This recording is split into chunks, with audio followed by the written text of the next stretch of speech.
Hey everyone, welcome back to the Ant Analysis. We had a really exciting week 3 in the NFL.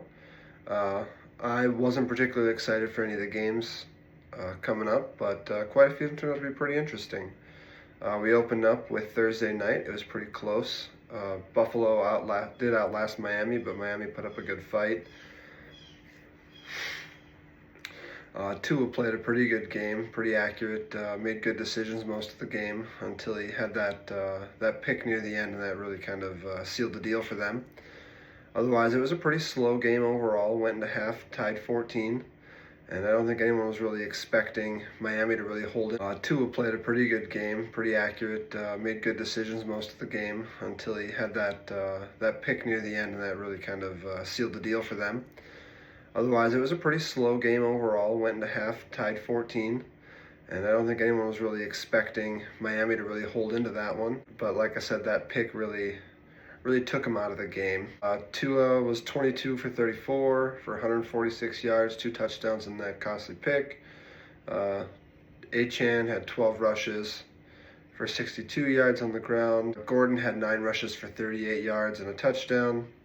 Hill had 5 catches for 49 yards, a touchdown, and Waddle also had 5 catches for 39 yards and a touchdown. So, like I said, they played pretty good overall until Tua's late pick. Buffalo played a really effective game. Like, it wasn't super flashy. They didn't have to do a whole lot, but it was an effective game plan, and they stuck it out. Josh Allen spread the ball out. No one really dominated in the passing game. Josh Allen just kind of fed everyone, and it really worked out for him. Allen was 22 for 28, 213 yards and 3 touchdowns. Cook had 19 rushing attempts for 108 yards and a touchdown. Dalton Kincaid caught 5 passes for 66 yards and a touchdown. And Khalil Shakir had 4 catches for 45 yards and a touchdown. One game that I was excited to see was the Green Bay game, and needless to say, I was pretty disappointed. The Packers had played up until Sunday, like they were Super Bowl contenders. They came out against Cleveland and just looked a mess on the offensive side of the ball. The defense played great, but they offensively could not get anything going. The O-line looked atrocious. Love looked like he had no time in there, and when he did have time, he just looked lost. He made a lot of bad decisions at the wrong times. Kudos to Cleveland. Their defense really stifled a good offense. But they really showed that our glaring problem so far this year has been our O-line and our run game. Jacobs had 16 rushing attempts for only 30 yards, and definitely not going to win football games like that. Love was 18 for 25 for 183 yards, 1 touchdown, and that 1 pick. It was bad. It just looked ugly. I don't know what Love thought he was looking at there, but the defender hardly even moved from that spot, and Love basically threw it right to him, and that really decided the game there. He was sacked 5 times, which again plays into our offensive line just not being ready. There was a couple of injuries in the front, but we should still be able to overcome that and get it figured out. Golden was one of the bright points of the game. He had 4 catches for 52 yards, which I think is good. Get him into that wide receiver 1 role, really see kind of how he can shine. For the Browns, Joe Flacco was 21 of 36 for 142 yards and a pick. Cleveland's only touchdown came on the ground with Judkins. He had 18 rushes for 94 yards and a touchdown. And honestly, most of the 94 yards really came in the final couple of minutes of the game for him, and it really hurt. Like, the Packers should have won that game handily, and they looked a mess. David Njoku had 5 catches for 40 yards, and really kind of sealed the deal for them to get them in the field goal range at the end after the blocked field goal.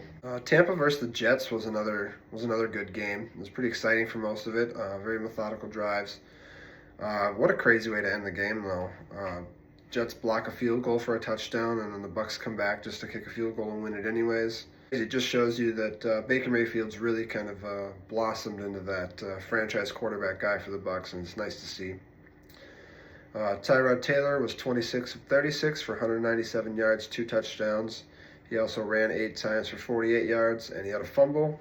Allen had 6 carries for 30 yards, and Garrett Wilson had 10 catches for 84 yards and a touchdown.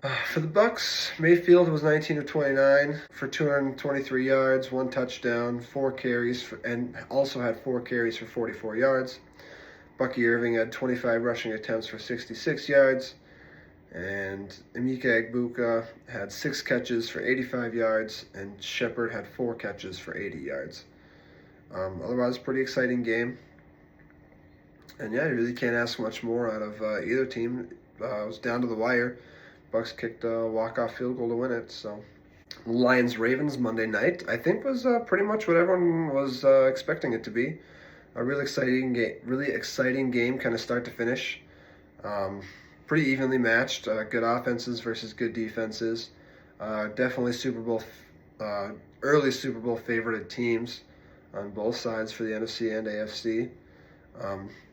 The Lions really just kind of showed out last night, though. Just kind of showed that their run game can really take over. Jahmyr Gibbs and David Montgomery really handled that game for them. Whenever the Ravens would get a stop on Jahmyr Gibbs, he wasn't super effective last night. David Montgomery would come in and just run him over. The first half really kind of showed what kind of an offense both teams have. The Lions were slow and methodical. They had long, sustained drives. I know they had a 98-yard drive that didn't hit a touchdown, and then took quite a bit of game clock. And then the Ravens really just turned around and scored real fast, just to really stay on Detroit, make sure they couldn't take anything easy. But otherwise, a pretty exciting game start to finish. The run game, like I mentioned, was really what held it down for Detroit. They ran for a total of 224 yards to Baltimore's 84 total. So that really was the deciding factor in the game. And Detroit had 7 sacks on Lamar Jackson, who's usually a pretty evasive guy and doesn't take a lot. Detroit really had his number last night, and really showed that they, when healthy, are a defense that really can stand up and make plays and win games for them. Goff was 20 for 28 for 202 yards and a touchdown. David Montgomery had 12 rushes for 151 yards and 2 touchdowns. His running mate, Jahmyr Gibbs, had 22 rush attempts for only about 60 yards, but he also ran 2 touchdowns in. And Amon-Ra St. Brown had 7 catches for 77 yards and a touchdown. On the other side of the ball, Jackson was 21 for 27 for 288 total yards, 3 touchdowns, but like I mentioned, he did take 7 sacks. Henry had 12 carries, 50 yards, a touchdown, but another costly fumble. Andrews had 6 catches for 91 yards, 2 touchdowns, and Rashad Bateman had 5 catches for 63 yards and a touchdown.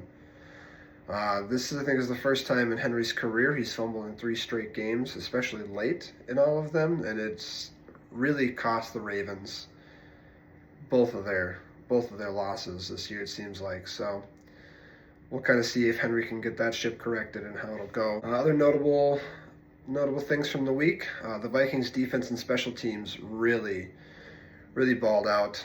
They had interceptions, they had fumbles, both for touchdowns. They were just all over the place on Sunday, and it was really good for Vikings fans, I think, to see. The Philly game was exciting, really down to the wire. The Rams had a chance to win it, and another blocked field goal for a touchdown, which really was an insane way to end the game. Carolina blanked Atlanta 30-0. It was kind of surprising to see for how well Atlanta has played this year. And Pittsburgh outlasted New England, so they can stay above 500. In total, there are actually 5 blocked kicks, I think, which has been the most, I think, in 8 or 9 years, and 2 of them returned for touchdowns. That's all for this week's Ant Analysis. Don't forget to like and subscribe, and we'll see you next week.